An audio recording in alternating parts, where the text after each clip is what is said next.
I'm Barbara Favola. I'm chair of the Arlington County Board, and I'm a breast cancer survivor. In the summer of 2008, I was diagnosed with breast cancer, and it was detected through a mammogram. I have been cancer-free for a year. Breast cancer now is not the doom and gloom diagnosis it used to be. Over 70% of breast cancer cases are first identified by women themselves doing self-examinations. More than 90% of breast cancer patients live at least 5 years or longer. Women can take charge of their health by doing their own self-examination, and if you catch it early, your prognosis for a healthy outcome is just so much greater. I hope you hear this message, I hope you act on this message, and I hope you give yourself a long, healthy life. Welcome back to Mid Morning Live, and if you're just joining us, I'm here with Miss Jeanette Harris, and as I promised, she is a cancer survivor, and she's here to chat about her life and to share some tips with us about how she's gotten to the point where she went from being devastated to being a recoverer. That's the word, a recoverer. You never ever, nice. Yes. Hi, Jeanette. Lovely to be here. Welcome again. Thank you. Because, as you say, we never really recover from something like this. No. It's a process. Constant journey for the rest of your life. For the rest of your life. So I tend to say, instead of cancer survivor, I tend to say I'm cancer surviving.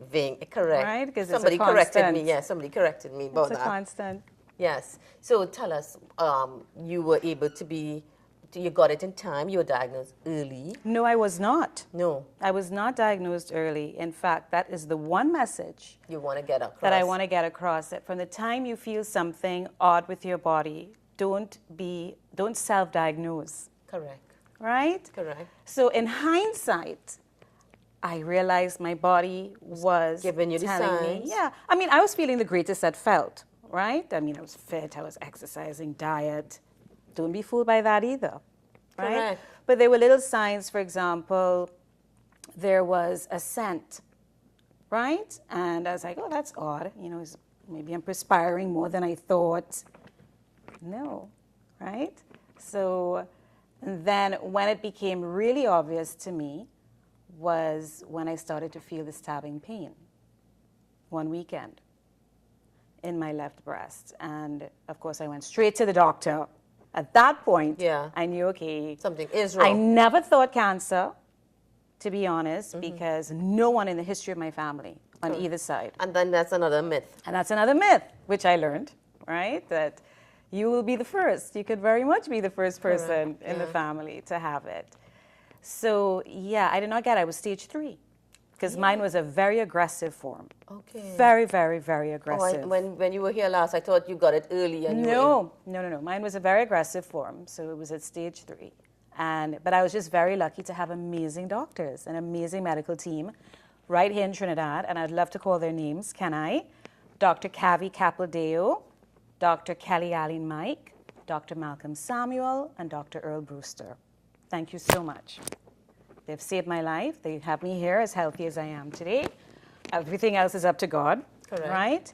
So I was very, very lucky. But I don't want anybody repeating the mistake. Do not self-diagnose. If something is odd, do not be afraid. Because to wait is just to make matters, to really make you afraid. Getting a doctor on the show to talk about that, testing, and why we are so afraid to go and be tested. For everything, all across the board, not just cancer. Well, I think part of it, too, for example, you're busy with your day. You're busy living your life. You're busy at work, and these things, you're feeling these things, and you go, you know, yes, I have to check it out. You put it to the side, and then the next day starts, and then the whole rat race, right? So, yes, there is, for a lot of people, oh, I don't want to deal with doctors, because obviously that's very natural too.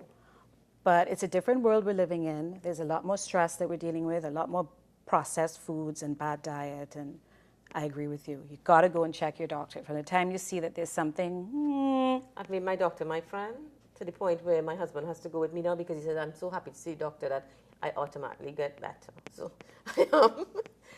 because sometimes it's just like a stress reliever.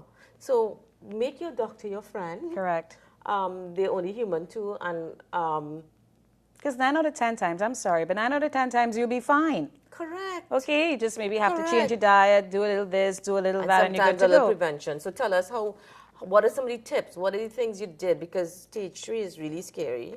And as I was chatting before, and I said, sometimes we prepare to die, but you obviously prepared to live. I prepared to live. Well, first, I surrendered. You have to surrender. Okay, this is it. Reality is reality. Correct. It is what it is. Yeah. Cancer is cancer. But I just took one day at a time. I focused on remaining as positive and living my life as normally as I could, and which I did. Whatever the doctors told me to do. I didn't try to be a doctor myself and second guessing my doctors. I trusted in them. I had faith in them, and they've not let me down yet. They've guided me very well every step of the way. But you do have to make that conscious decision to realize it's not a death sentence.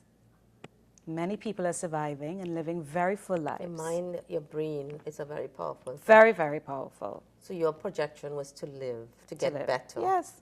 So that's the first step. Correct. You make your plans to live. To live. Because a lot of people, when they hear cancer, they think the worst, they go into depression. And then it affects everything. It spirals downward, and that is just about, okay, plan your funeral, which is at the end of life, that's where we all end up. But you want, as I keep saying to people, you want your quality of life to be better. So, yeah, if you exercise, you will still die. Yes, if you eat right, you will still die. But you want your quality of life to be a good one, something that you're happy to say, I'm living my best life. So, and a best life will be different for everyone. Correct. Because we all at different levels, at different stages, we all have different bank accounts, we all have different physiques, but you want to live you want to be the best you can be.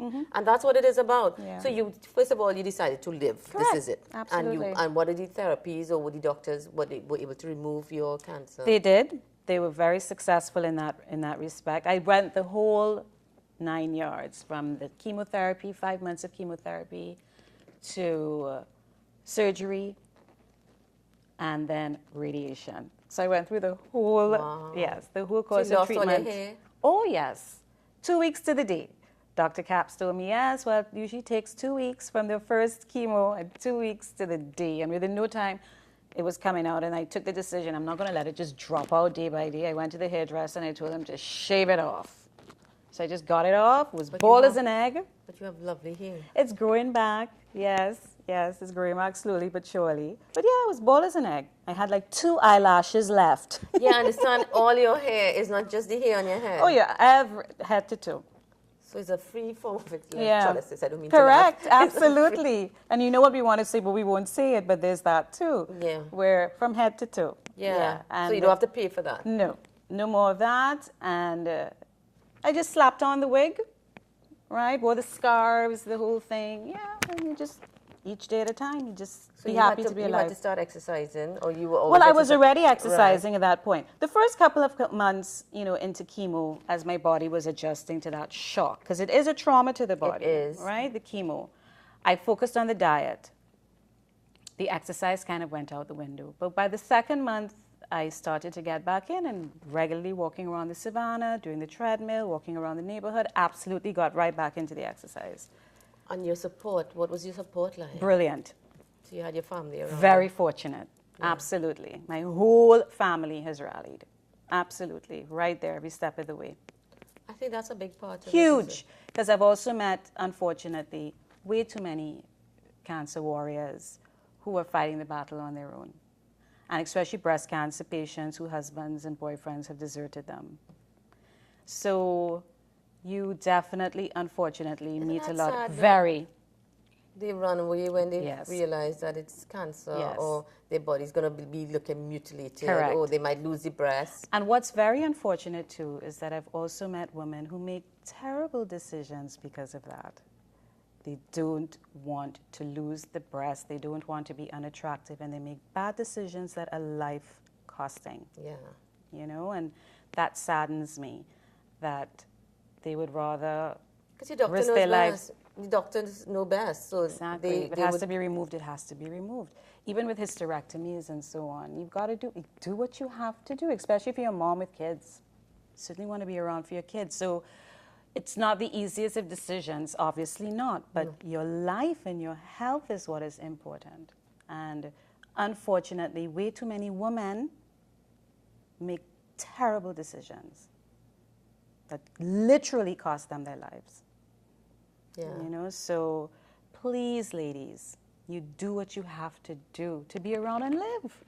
Yeah, because you're here and you have your loved ones dependent on you, so you want to be here for your Especially if you have family. kids, yeah. You want to have your kids around. You want to see them grow up. Correct. But, you know, to each his own. It's a very personal decision. It's just what I've, you know, of course, during the 2 years of my life of treatment, I meet lots of people. So I've listened to lots of stories, you know, and way too often. You've been listening to people Oh, with their, yes. but anything specific that touched you that you thought was life-changing, or somebody you encountered that helped you along the way? That's a really good question. I honestly cannot think of one particular person because it reaches a point where There's it so just many. all sinks together into, you know, a story of it's a universal battle. Correct. And the community is naturally formed because the conversation just flows organically because we're all, you know, you go to a doctor's office typically, It's the but same. everybody has, well, no, typically if you're going to see your GP, everybody else has something different and you don't know what it is, right? But certainly when you're at Dr. Capodeo's office, for example, you know. Everybody there has the same story. So it provides a community and the discussions flow. So that's a tough question to answer. It's a tough question. Yeah, but for you, for yourself, what was your aha moment? You must have an aha moment when I'm going to Well, get over this. for example, nothing, you know, spectacular, but when I was diagnosed, at that time, remember the Malaysian airline crash? Right. That had an impact on me because I was like, look at that. Those people never had a chance. They never had a chance. They were in that plane, healthy, bam, they're gone. Yeah, I have a chance. correct. So cancer, you have a chance.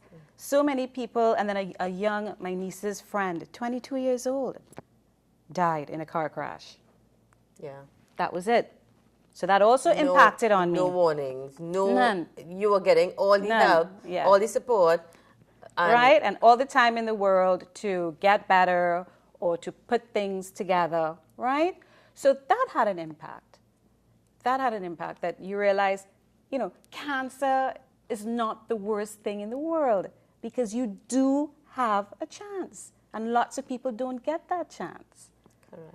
Right? They're just dead in a second. They commiserated with me last week. Oh, Jeanette, I'm so sorry. Which they are, obviously. And then the next week, a heart attack, a brain aneurysm, a car crash, a plane, you know. So that helped me come to terms with, okay, cancer is not Yeah. the death, you know. Yeah. Can it cause death? Obviously. Let's not Yes. romanticize that. And let's not put ourselves there before our time. Correct. But you have a chance, and it's up to you how you decide you're going to approach it, because I've also met people that, oh my God, well, they might as well just crawl into a corner and just not come out. That does not Depression. help. Yeah, Correct. depression. That does not help. You really have to, there's no easy answer. There isn't. You just have to dig deep down and decide, okay, I've got this diagnosis. First of all, get the great medical team that I got. Yes. And take each day at a time and do what you have to do. And enjoy the time that you do have, because a lot of people do, and within a month they're gone of diagnosis. And then, of course, to prevent even getting to the point of extreme, listen to your body and just go to the doctor. Do your mammogram. I hadn't done a mammogram. That's how stupid I was. I was 46 and had not done a mammogram because, oh gosh, what's a mammogram? How stupid was I? Yeah. Do your mammograms every single year, because if I had been doing that, they would have caught it much earlier. Not to beat up on yourself too much, the myth out there that if it's in your family, that then it's more urgent to get it done. So it wasn't in your family, so you didn't think that the urgency was there. Fair So enough. But they also tell you once you're over 40, get you the should, mammograms, yes. right? Prevention is always better than Yeah. cure. No, and I am going to beat myself over the head because a lot of it was stupidity on my part. It was. It's just a mammogram. I was doing the pap smears, but not the mammogram because. Yeah. Have you done a mammogram? Yes. Exactly. It's not the most fun of things to do. Yes, I have done my mammogram. It's not fun, but it's absolutely necessary. I wish I'd done it. I did when I turned 40, I did the ultrasound, which is less invasive, Yeah. but it's That's something. squashing it. Yeah, but they let me know that it's something you have to do, Mm-hmm. and I went with a little bit of apprehension, but I mean, when all is said and done, to know that you're healthy, to know that everything is Exactly. progressing along nicely, And then if you're not, you catch it early. early. And that is the So key they say thing. testing should be done every year or every 2 years as you get older, as you Well, for me, at this stage, all I know is every 3 months, for your right? yeah, I have to do my rounds. Although once a year, the scans and the mammograms and so on. But for people who have not yet been diagnosed with cancer, just go to your doctor right now and then let them guide you from there. And that is just general health and all as well. So if we have to recap, early testing, Early testing, stay positive, very. get the support of your friends, loved ones, and then you automatically get that support from your people in clinic Yes, without even realizing it. There's a therapy session going on right there. And plan to live. Plan to live. Do not plan to die. The mind is a powerful thing. The mind could take you really, really far. Into deep, dark places that you do not want to go. And it's not necessary to go Keep to. it positive. Keep it light. So you got back into your exercise. Oh, yeah. And And you diet. did change your diet. But listen, my diet wasn't terrible to begin with, you know. So, I mean, I was eating lots of vegetables, coconut water. I had not touched a soft drink in 15 years. I was off red meat. Cancer is what it is. It is. I mean, there's no rhyme or reason. Certainly don't eat stupidly, even if it's not for cancer, just to be healthy. Yes, right? yes, for all the other Overall. things, yes. Right. So was I the healthiest person on the planet? No. But neither was I indulging in Yeah. junk food and Yeah. processed foods and all of these things. So, you know, me getting cancer, go figure. You know, it just goes to show you there's no rhyme or reason for it. So certainly just try to be healthy, do your testing, check your doctor. And as hard as it may be for a lot of people out there, you have to, and there's no easy answer. There's no pill to swallow and then you're positive, you know. That's all on you. It's all on you to just dig deep down and decide how you're going to tackle this thing. Something with the Trini ego. We don't want to go get tested. We're okay. Everybody's okay. And we need to change that. Yes. That mindset. Don't be fearful. Because for most people, you're not going to get cancer. You're going to get a clean bill of health, or if your cholesterol is up or your sugar, then your doctors will be able to guide you to have a healthier life. But if you are going to test positive for cancer, you certainly want to get that done early on. Because the treatment is so much less. So much less, and you have a much better chance, a survival. much better chance of survival. So no matter how you look at it, you have to push the fear away, push the ego aside. Ego. I think most of it is ego. Because as I say, that's our destination. Yeah, We right. all end up out of here. Yeah. We don't stay here forever. Correct. According to my dad, he used to say, we didn't come here to make stone. Well, that's another thing I used also in terms of my journey, is that it's not to say if I wasn't diagnosed with cancer, I would have lived forever.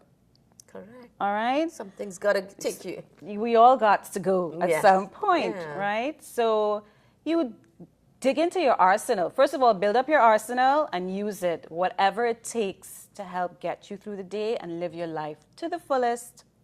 Yes. So that, and ask not to get the cancer, but to get the strength and the resilience to deal with it and deal with it well, and get proper medical team together. Absolutely. So I want to say thank you, Jeanette. It's really been a It was pleasure lovely to be here again. chatting with you. And there is hope, and early testing definitely. Definitely. Must. And yeah, a lot of things that life throws at us keeps us surviving, not just cancer.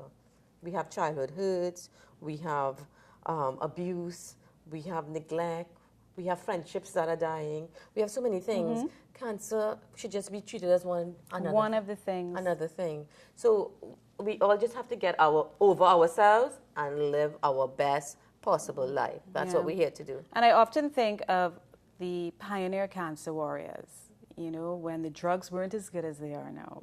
You know, I mean, and God bless these scientists. I know people talk about the pharmaceutical companies, but God bless them and the research that they're doing. It really worked for you. It really worked for me and a lot of people. Yeah. So it's you know, the basket of eggs that you get, where you have that side of the pharmaceutical company that can be very cutthroat, but thank God they're doing the R&D, right? And these drugs are getting on the market all the time and helping us survive. So I want to say thanks to my guests today, Kerry-Ann DeGant and, of course, Jeanette Harris. Wonderful having both of you all on the show. Thank you for having us. We want to keep it positive, and we want to keep letting people know there's hope out there. You have to live your best possible life, but only you can do it. So thanks again for viewing, and join us again tomorrow for another episode of Mid Morning Live. Bye. Cancer is the general name for a group of more than 100 diseases. Although there are many kinds of cancer, all cancers start from a few abnormal cells growing out of control. These cells continue to grow and form cancer. Cells become abnormal because of damage to DNA, which is the genetic makeup of our cells. Cancer cells have the ability to travel through the body in the blood or lymph vessels and invade other organs. This process is called metastasis.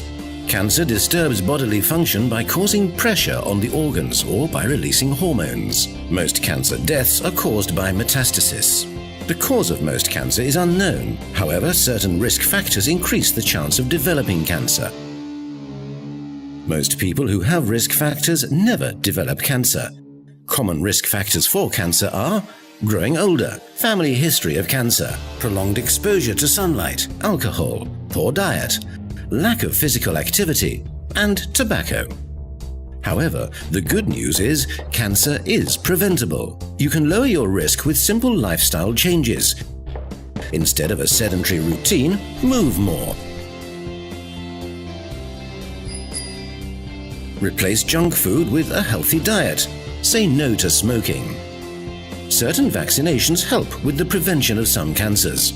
Women receive a vaccination for the human papillomavirus to help prevent cervical cancer. HPV vaccination is recommended to young females 15 to 26 years of age. It is given once per lifetime in 3 doses. Regular screening is vital. So get physical exams and go through screening tests. Screening detects early changes in cells before turning into cancer. Screening is currently available for breast, cervical, and colorectal cancer. Breast cancer can be detected with an X-ray of the breast called mammogram. Mammograms detect changes in breasts before women notice any problems. It detects the cancer when it's small and easier to treat, often without losing a breast. It is recommended that all women undertake a mammogram screening every 2 years, starting from the age of 40. Earlier if you have a family history of breast cancer. Cervical cancer is detected with a test called the Pap test. The doctor takes a small sample of cells from the cervix and sends them to the laboratory, where they're checked for abnormal changes. All women between 25 and 65 years of age should have a Pap test. Colorectal cancer can be detected through 2 ways, colonoscopy and fecal immunochemical test, FIT. Colonoscopy is a test that allows your doctor to look inside your bowel using a thin, flexible tube called a colonoscope. A colonoscopy helps find colon polyps or tumors. It can also be used to collect tissue samples and remove abnormal growths. The fecal immunochemical test, FIT, is a newer kind of fecal test that detects hidden blood in the stool. All adults, men and women 40 to 75 years, should have a colonoscopy every 10 years, or FIT every 2 years. High-risk individuals should have more frequent colonoscopy, and at an earlier age, as indicated by their physicians. Reassurance comes with regular screening.